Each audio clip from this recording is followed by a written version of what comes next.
Thinking Fast and Slow is the book of behavioral psychology, decision making. The book summarizes research that has conducted by Kahneman. Kahneman is an Israeli American psychologist and economist, notable on his work on psychology of judgment and decision making, and he was awarded the 2002 Nobel Prize in Economic Science. The main purpose of this book is to understand your own thought process and how your brain works. A lot of times we don't understand why we do such thing and why we judge others and why we jump into some conclusion. If you understand your own thought process, you realize, oh, this is the reason I'm being like that. You will not just jump into conclusion and will understand the better of others. There's two type of thinking. The first system is the fast, and the second system is the slow. The first is called the autonomous, and the later is called the logical. Every time we are faced in a situation or problems, we always use the first or the second system. Now, if I ask you what is 1 plus 1, that's where your first system worked. Now, if I ask you what's 21 times 35, you know the answer, but your second system is still working. When we do not have any data, we tend to anchor with something that we've previously heard. Now let's put you in a situation where you want to buy a fridge. You don't have any recommendations from your friends. Out of those many fridges, which one would you buy? People tend to look at the highest initial price and which one gives the most discount. For example, a fridge with initial price is 2000 and discounted to 700. It seems to be a bargain that a fridge that costs $700 itself. That's what it called by priming. Our thinking has directed to what someone else wants. For example, I want you to guess what's the letter in the blank. Well, most of you will guess the word is pink. The answer is not pink, but park. My point is, with priming, I am directing you to the answer that I want you to answer, which is pink.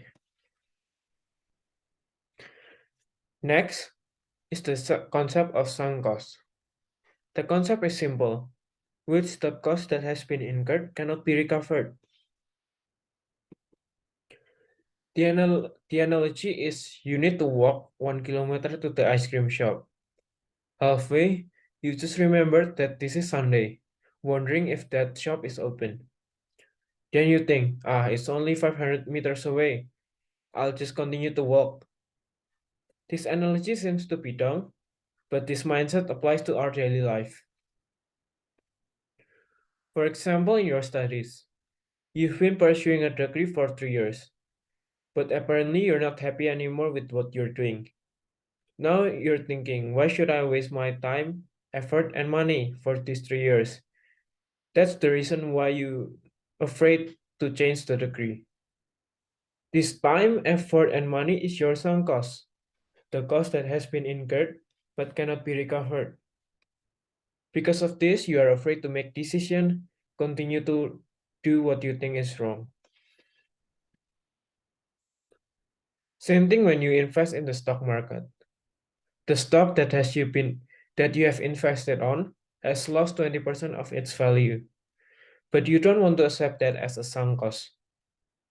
That way, you lost your time when you could have just take the loss and invest on a better stock.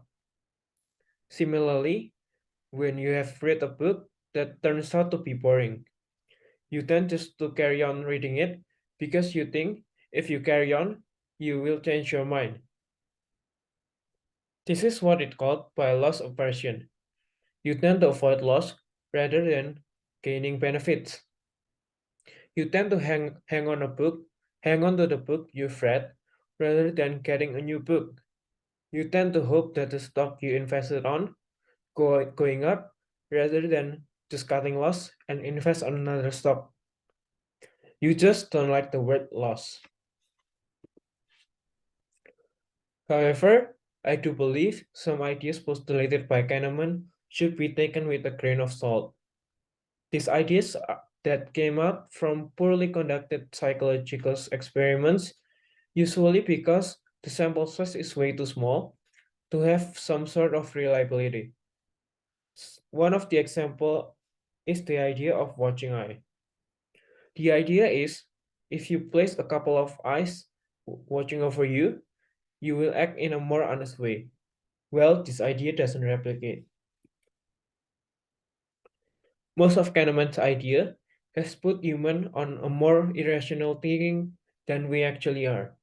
In fact, human thinking seems to be more rational than what really is in his experiment. The three pieces of advice I can give you from this book is to choose the correct system of thinking in a certain circumstance.